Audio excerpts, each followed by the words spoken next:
மைதாவுக்கு no சொல்லுங்க. MPM கூட்டு பெருங்காயத்துக்கு S சொல்லுங்க. நோ மைதா.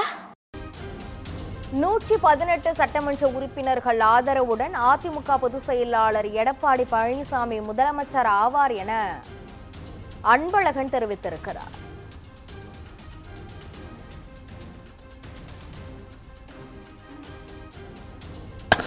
இப்போ உதாரணத்துக்கு வந்து விஜய் வந்து ஒரு 75 இடத்துல ஜெயிச்சுக்கிறாரு, சரிங்களா? டிஎம்கே ஒரு 65 இடத்துல ஜெயிச்சுக்குது. அதிமுக நாங்கள் ஒரு 60 இடத்துல ஜெயிச்சுக்கிறோம். விஜய் போயிட்டு எனக்கு தான் நான் தான் வந்து சிங்கிள் மெஜாரிட்டி, எனக்கு நீங்கள் ஆட்சி அமைக்க கொடுன்னு சொன்னால் கொடுக்கலாம். அது வந்து சும்மா ஒரு கேலியாக இருக்கும். ஏன்னா இன்னும் ஒரு 2-3 நாள் நீங்கள் ப்ரூவ் பண்ண வேண்டிய சூழ்நிலை இருக்குது.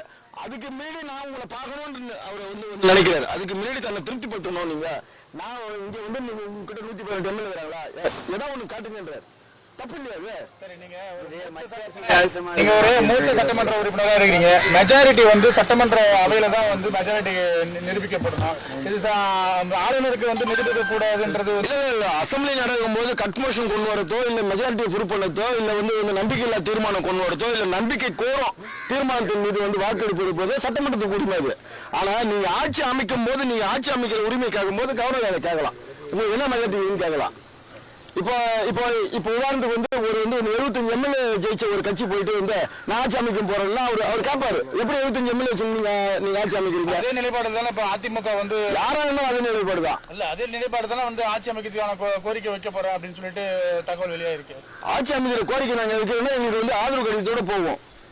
118 சட்டமன்ற உறுப்பினரோட ஆதரவு இல்லாம எடப்பாடி அங்க போக மாட்டார். எங்க போக மாட்டாரு? அது வேற விஷயம். விஜய கொடுக்கலாம், அதுக்கு யாரு ஆதரவு கொடுப்பாருன்றீங்க? யாருடைய ஆதரவு இருந்தா போக போறாரு. இல்ல, அது வந்து எங்களுக்கு தெரியலப்பா. அதிசயம் நடக்கலாம்.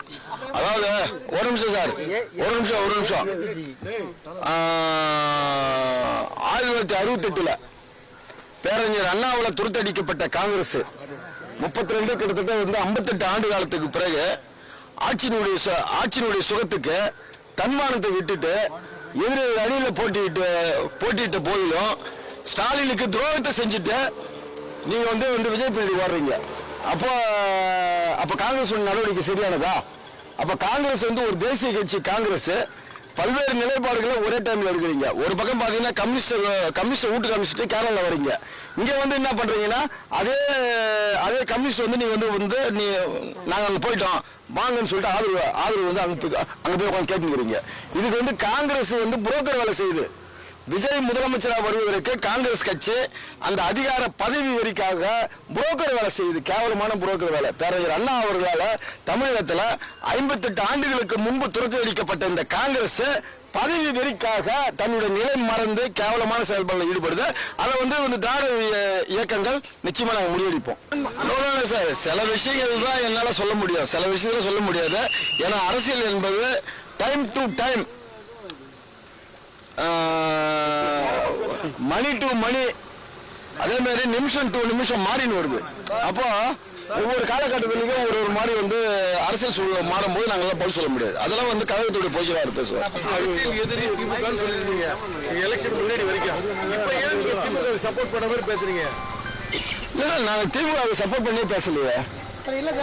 நாங்க திமுக சப்போர்ட் பண்ணி பேசலையே.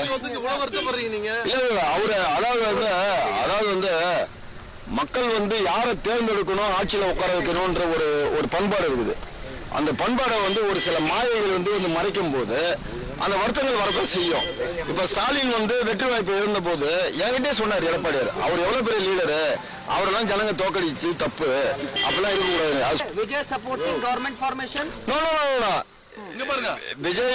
விஜய் வந்து 118 மெஜாரிட்டி சீட்ஸ், பட் 107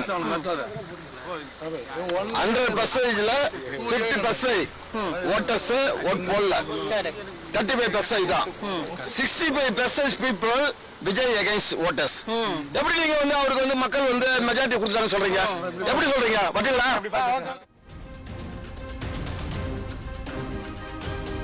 118 எம்எல்ஏக்கள் ஆதரவுடன் அதிமுக பொதுச் செயலாளர் எடப்பாடி பழனிசாமி முதலமைச்சர் ஆவார் என புதுவை அதிமுக மாநில செயலாளர் அன்பழகன் தெரிவித்திருக்கிறார். தாவேக ஆட்சி அமைக்க காங்கிரஸ் புரோக்கர் வேலை செய்து வருகிறதாகவும் புதுவை அதிமுக மாநில செயலாளர் அன்பழகன் தெரிவித்திருக்கிறார். 118 எம்எல்ஏக்கள் ஆதரவுடன் அதிமுக பொதுச் செயலாளர் எடப்பாடி பழனிசாமி முதலமைச்சர் ஆவார் என புதுவை அதிமுக மாநில செயலாளர் அன்பழகன் செய்தியாளர் சந்திப்பின் போது தெரிவித்தார்.